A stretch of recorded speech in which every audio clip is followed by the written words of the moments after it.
point 3, les décisions du Conseil, et pour terminer, en point 4, par les divers.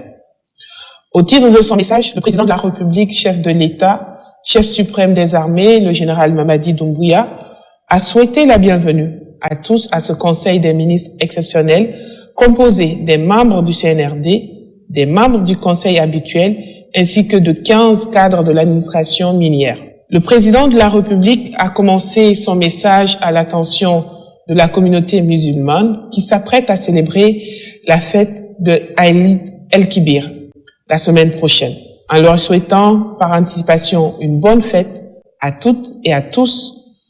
La célébration de cette fête occasionne habituellement de nombreux déplacements à l'intérieur du pays.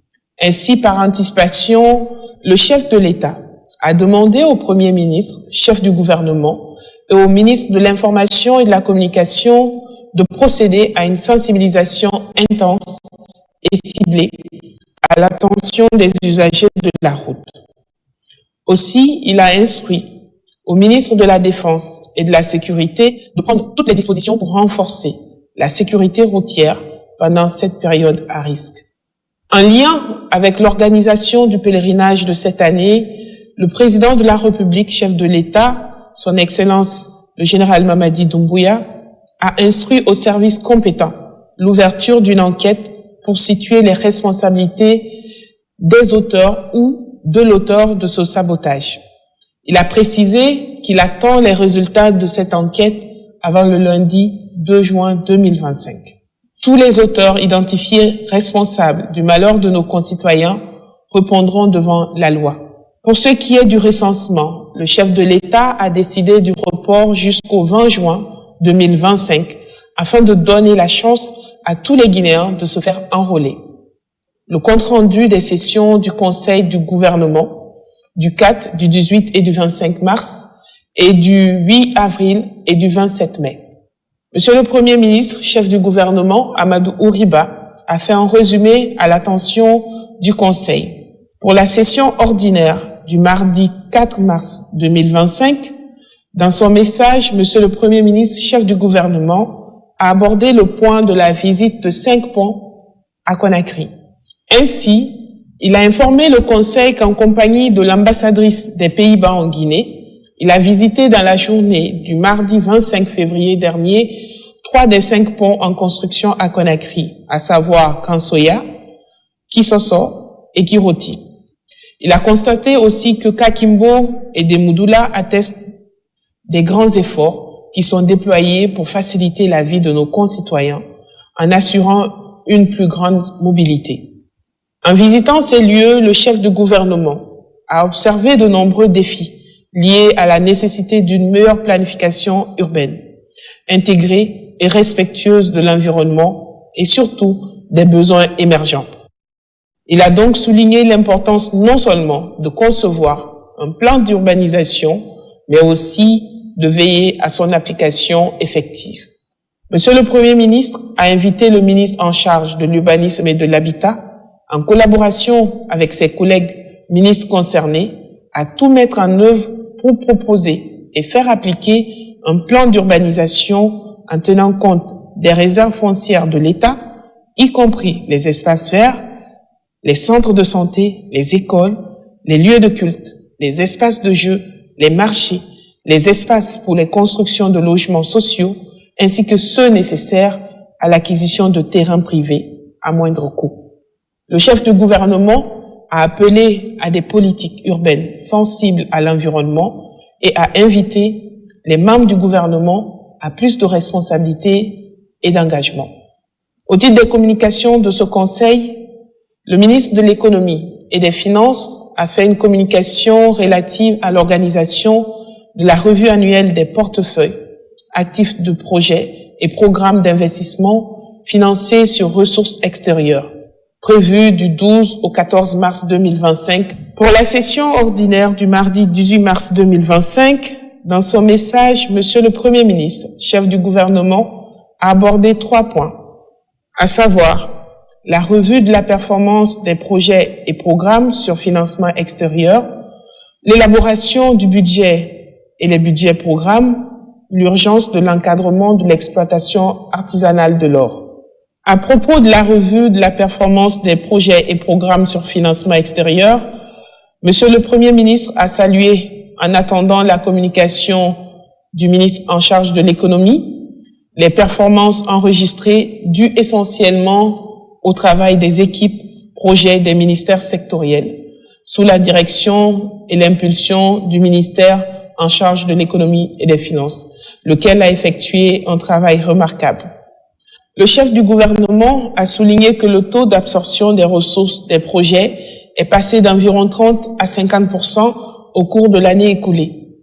Ceci traduit l'engagement du gouvernement, sous la direction éclairée de Monsieur le Président de la République, d'impacter positivement la vie des populations guinéennes et de garantir leur bien-être.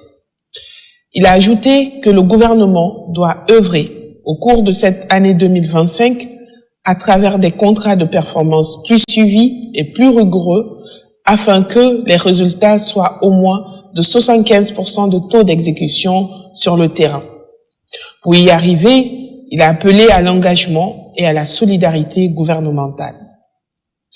Monsieur le Premier ministre a, pour ce faire, insisté sur la nécessité d'appliquer la rigueur à tous les niveaux, en particulier chez les acteurs nationaux, dans l'exécution des projets et programmes sur financement du budget national.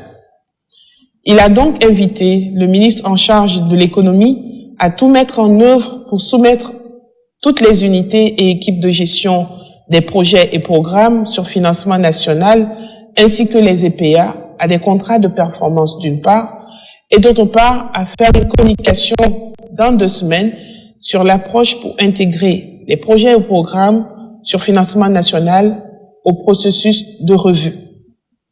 Le chef du gouvernement a aussi instruit au ministre du Budget de faire une communication à temps opportun à la suite du lancement du processus d'élaboration du budget 2026 en insistant sur l'importance de l'exercice d'élaboration du budget et les budgets programmes.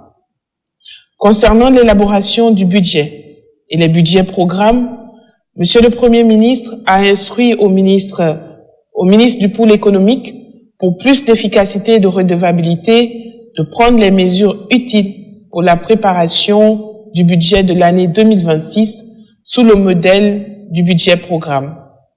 Dans cette dynamique, il a invité le ministre du Budget à soumettre un plan détaillé de transition incluant les changements législatifs et réglementaires requis. S'agissant de l'urgence de l'encadrement de l'exploitation artisanale de l'or, Monsieur le Premier ministre a relevé que l'exploitation artisanale de l'or, bien qu'étant une source de revenus pour de nombreuses communautés, représente aujourd'hui un enjeu majeur de sécurité et de réglementation. Il a rappelé les récents événements tragiques survenus à Sigiri, où 5 citoyens ont perdu la vie. Aussi, il a ajouté que ces accidents, malheureusement fréquents dans les zones aurifères, mettent en lumière les risques encourus par les travailleurs et les populations locales. Face à cette situation, le chef du gouvernement a souligné qu'il est impératif que le gouvernement, en collaboration avec les acteurs concernés, prenne des mesures fortes pour encadrer cette activité. Ainsi, il a instruit le ministre en charge des mines de prendre toutes les dispositions pour un meilleur encadrement de ce secteur. Au titre des communications de ce Conseil, le ministre du Plan et de la Coopération internationale a fait une communication relative aux préparatifs de la participation de la Guinée à la 4e conférence internationale sur le financement du développement, qui se tiendra du 30 juin au 3 juillet 2025 à Séville, sous l'égide des Nations Unies. Le ministre secrétaire général du gouvernement a fait une communication relative à l'organisation du premier forum international des secrétariats généraux du gouvernement à Conakry. Pour la session ordinaire du mardi 25 mars 2025, dans son message, Monsieur le Premier ministre chef du gouvernement a abordé le point sur le massif du Fouta Gallon et la situation de la transmission du dossier à l'UNESCO. À ce propos, Monsieur le Premier ministre a rappelé au Conseil l'initiative visant à inscrire ce massif au patrimoine mondial de l'UNESCO. À cet effet, il a informé que le ministère en charge de l'environnement, en collaboration avec les différents départements, a engagé des travaux pour élaborer les documents nécessaires à la première phase, à savoir l'inscription du massif sur la liste indicative du patrimoine mondial. Ces documents doivent être soumis dans les délais requis. Également, le chef du gouvernement a réitéré les enjeux majeurs liés à la préservation du massif du Fouta-Gallon. Il a affirmé que 15 États de la sous-région et au-delà dépendent en partie du couvert végétal ou des cours d'eau provenant de ce massif. Dans le cadre de la redéfinition de la diplomatie nationale et de la recentralisation sur les intérêts nationaux, il a souligné que les actions autour du massif doivent servir de levier pour renforcer le repositionnement de notre pays sur les scènes sous-régionales, régionales et internationales, conformément à la volonté du chef de l'État, le président de la République, le général Mamadi Doumbouya, désigné comme champion de la préservation du massif du Fouta-Gallon par les institutions concernées. Monsieur le Premier ministre a ainsi affirmé qu'une coordination interministérielle renforcée doit être encouragée pour honorer les engagements relatifs à la préservation du massif. Dans cette démarche, les ministères des Mines et de la Culture ont été invités à jouer un rôle central dans la délimitation précise et concertée de ce patrimoine naturel et culturel. Enfin, le ministère de l'Environnement, en collaboration avec les ministères concernés, a été invité à proposer des mécanismes et approches pour une gestion coordonnée et efficace de ce dossier, y compris la possibilité de créer un comité interministériel de pilotage ou un mécanisme équivalent. Au titre des communications relatives aux mesures réglementaires, le ministre des Transports a présenté un projet de décret relatif à l'application de la loi L 2018-023 AN du 20 juin 2018 portant code de la route. Au titre des communications, le ministre des Transports a fait une communication relative à la restructuration et au nouveau mode de gouvernance de la société de gestion et d'exploitation de l'aéroport international Ahmed Sékou Touré, la SOGEAC. Pour la session ordinaire du mardi 8 avril 2025, dans son message, Monsieur le Premier ministre, chef du gouvernement, a abordé essentiellement le point sur les discussions avec le FMI pour le programme prévu en juin 2025. Concernant ce point, Monsieur le Premier ministre a noté les progrès réalisés ainsi que les fructueux échanges qui se poursuivent entre notre gouvernement et le Fonds monétaire international. Il a rappelé que la Banque mondiale est en attente de la finalisation des discussions avec le FMI pour obtenir la lettre de confort qui permettra les négociations pour la mise à disposition de l'appui budgétaire en juin 2025. À ce titre, le chef du gouvernement a réitéré et insisté à l'endroit des membres du gouvernement sur la nécessité d'une solidarité d'action. Par ailleurs, le Premier ministre a rappelé la création d'un comité de pilotage par arrêté portant création, attribution et organisation du comité interministériel pour la gestion des déchets solides. Ce comité a adressé des recommandations au ministère en charge de l'urbanisme et de l'habitat, au ministère en charge de l'administration du territoire et au ministère en charge de l'environnement et du développement durable. Poursuivant, il a rappelé que dans le cadre du renforcement de la décentralisation des politiques publiques, un décret D/2022-0539-PRG/CNRD-SGG portant charte de la déconcentration en date du 11 novembre 2022 a été signé par le chef de l'État en vue de renforcer les politiques publiques sur l'ensemble du territoire national. Cela définit les principes d'organisation et de fonctionnement de la déconcentration des services de l'État, en précisant les rôles respectifs des administrations centrales et des services déconcentrés. Par conséquent, les modalités d'appui aux collectivités locales conformément au Code des collectivités locales. Le Premier ministre a invité le ministre en charge de l'administration du territoire à lui présenter le rapport annuel sur l'état d'exécution des programmes et projets de développement territorial, assorti de propositions pour la mise en œuvre du décret et la tenue du Forum national du développement territorial.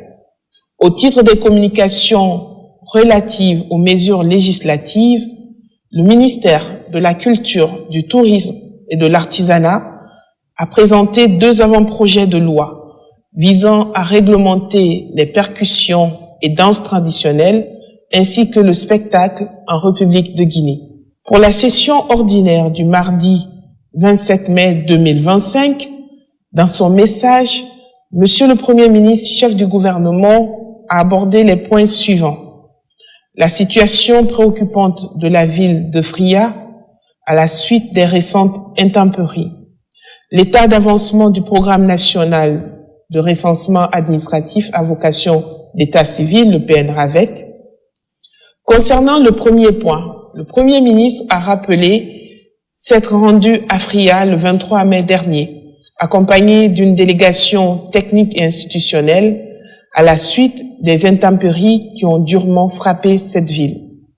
À cet effet, il a exprimé au nom du président de la République, chef de l'État, son Excellence le général Mamadi Doumbouya, et à son nom personnel, la solidarité et la compassion du gouvernement envers les populations sinistrées. Il a indiqué que les constats sont extrêmement préoccupants. À ce sujet, il a estimé qu'une réponse d'urgence doit être envisagée pour soulager les populations, répondre aux besoins les plus immédiats et restaurer les infrastructures essentielles. Aussi, il a considéré indispensable de procéder à un diagnostic structurel rigoureux sur plusieurs plans dans la ville de Fria. L'intervention du FODEL, le Fonds de développement économique local, dont la vocation première est d'appuyer les collectivités locales.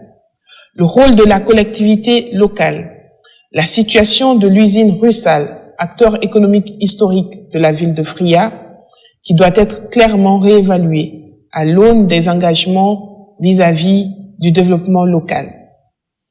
Ainsi, le chef du gouvernement a informé le Conseil avoir demandé un rapport circonstancié aux autorités préfectorales en complément des remontées du ministère en charge de l'administration du territoire. À cet effet, le Premier ministre a formellement demandé aux ministres concernés de lui fournir dans les meilleurs délais un rapport sectoriel couvrant leur champ de compétences dans la ville de Fria, à savoir le ministre en charge de l'administration du territoire et de la décentralisation sur la réponse institutionnelle locale et la mobilisation du FODEL, au ministre en charge de l'énergie sur l'état des installations électriques, leur vulnérabilité et les mesures de sécurisation à prévoir, au ministre en charge de l'urbanisme et de l'habitat sur les dégâts impactant les logements, les édifices publics, en particulier les établissements scolaires, ainsi que les besoins de reconstruction. Au ministre en charge de la sécurité et de la protection civile sur le dispositif de gestion des catastrophes et les leçons à tirer. Au ministre en charge de l'économie et des finances sur les marges de mobilisation budgétaire pour l'intervention d'urgence dans la ville de Fria. Au ministre du Plan et de la coopération internationale sur les perspectives d'appui des partenaires au développement. Au ministre en charge de la Santé sur la situation sanitaire, la continuité des soins et la vulnérabilité des structures de santé. Enfin, il a informé qu'il retournera à Fria au mois de juillet, mais d'ici là, des mesures concrètes, visibles et coordonnées devront être prises et mise en œuvre afin que l'État reprenne toute sa place auprès des populations. S'agissant du PNRAVEC, le Premier ministre a salué la mobilisation des ministres et leurs départements respectifs quant à la mobilisation institutionnelle relative à ce programme. Cet engagement collectif mérite d'être souligné. Pour lui, il a donc invité à maintenir cette dynamique car elle est essentielle pour garantir l'adhésion des populations et la réussite du processus du PNRAVEC. Au titre des communications relatives aux mesures législatives de ce Conseil, le ministre de l'Enseignement supérieur, de la Recherche scientifique et de l'Innovation a fait une communication portant sur la loi d'orientation de la recherche et de l'innovation. Et au titre des communications, le ministre du Budget a fait une communication portant mise en place d'une plateforme dédiée aux ordonnateurs principaux des ministères et institutions appelée LABAL. Le ministre de l'Enseignement préuniversitaire, de l'alphabétisation, a fait une communication relative au projet de réforme portant sur les critères d'accès aux institutions de formation initiale et au recrutement de la fonction publique des enseignants du préuniversitaire. Décision du Conseil des ministres. Pour la session ordinaire du mardi 4 mars 2025, le ministère de l'Économie et des Finances, le Conseil s'est félicité de l'organisation réussie et a soutenu les conclusions de cette importante activité portant sur la revue annuelle des portefeuilles actifs de projets et programmes d'investissement financés sur ressources extérieures qui s'est tenue du 12 au 14 mars 2025 à Conakry. Pour la session ordinaire du mardi 18 mars 2025, le secrétariat général du gouvernement, le Conseil a félicité l'organisation du premier forum international des secrétariats généraux du gouvernement qui s'est tenu du 9 au 11 avril 2025 à Conakry, avec pour thème les secrétariats généraux au service de la continuité de l'action de l'État. Le Conseil s'est aussi réjoui de l'élection du ministre secrétaire général du gouvernement de la Guinée en qualité de président du réseau des secrétariats généraux de gouvernement, de l'implantation en Guinée du secrétariat permanent du réseau des secrétariats généraux du gouvernement et de la désignation de notre pays pour abriter en 2026 le prochain forum des secrétariats généraux de gouvernement. Ministère du Plan et de la Coopération internationale, le Conseil a approuvé la communication du ministre relative aux préparations de la participation de la Guinée à la 4e conférence internationale sur le financement du développement prévue du 30 juin au 3 juillet 2025 à Séville, sous l'égide des Nations Unies.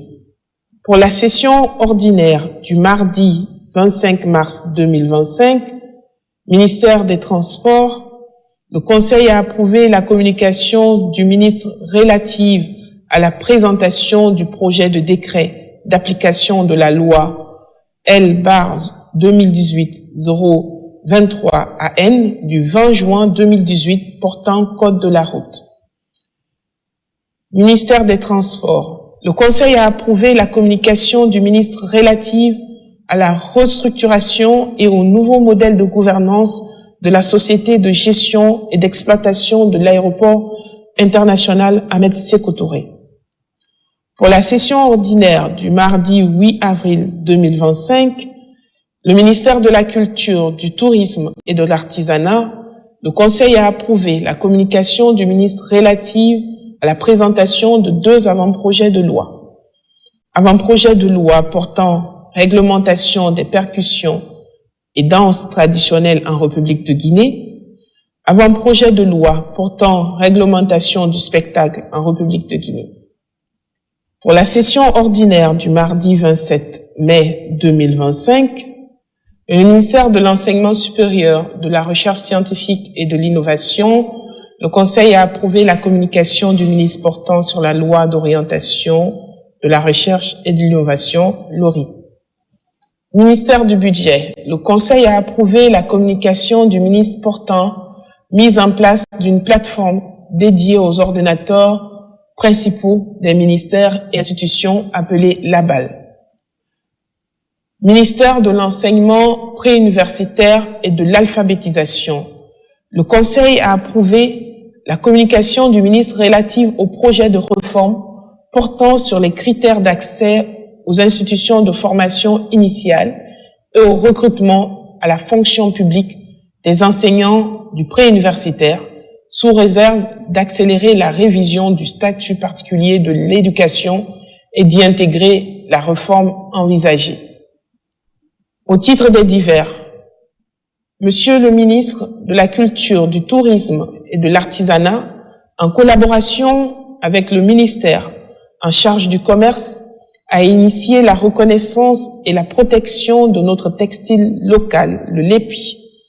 Ce processus a permis d'enregistrer le lépi comme un élément du patrimoine guinéen, originaire du Fouta, et de le reconnaître officiellement comme un label protégé par l'Organisation africaine de la propriété intellectuelle, l'OAPI, sous l'appellation lépi de Guinée.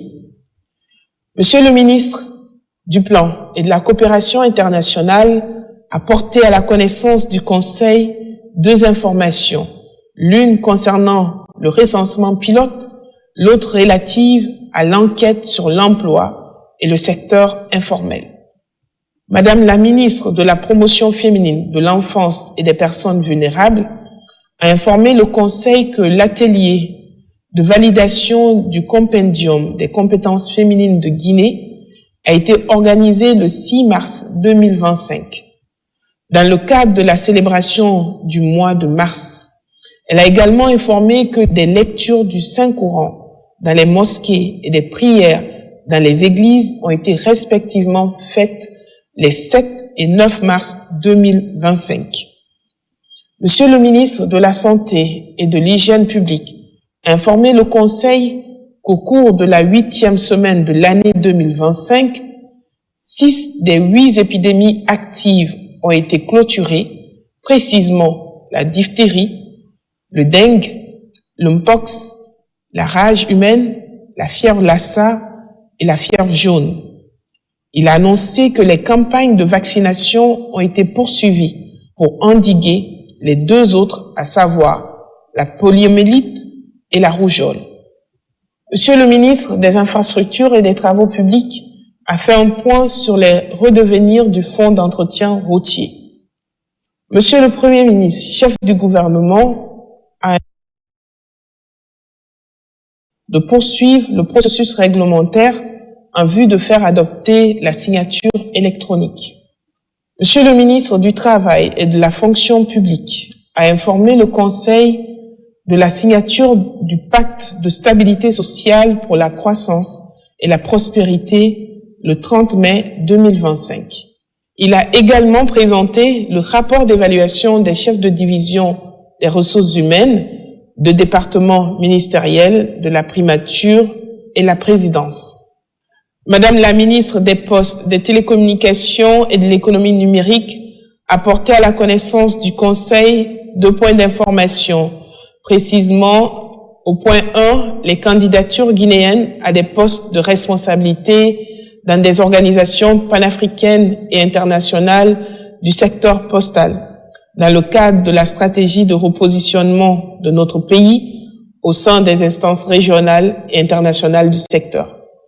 Ces démarches traduisent notre volonté d'accroître la présence de la Guinée dans les instances décisionnelles du secteur, a ajouté Madame la ministre. En point 2, l'organisation de la Semaine nationale du numérique, édition 2025.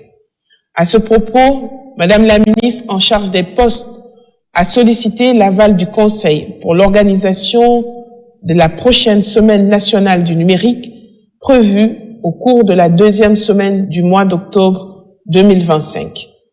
Elle a fait savoir que cette édition se veut inclusive et stratégique en lien avec la vision gouvernementale Simandou 2040 qui permettra de mettre en valeur les projets structurants, de renforcer les partenariats publics et privés et d'associer davantage les jeunes, les femmes, les start-up et la diaspora à la dynamique de transformation numérique. À cet effet, Madame la ministre a annoncé la mise en place d'un comité d'organisation élargi qui comprendra notamment l'Agence de promotion des investissements privés, APIP, relevant du ministère de l'Industrie, du Commerce et des petites et moyennes entreprises, la Cité des sciences de Guinée, relevant du ministère de l'Enseignement supérieur, de la Recherche scientifique et de l'Innovation, et les représentants du ministère en charge de la culture, de l'artisanat et du tourisme. Pour finir, Madame la ministre a remercié les ministres sectoriels pour leur disponibilité et leur engagement à accompagner cette initiative transversale. Le Conseil des ministres.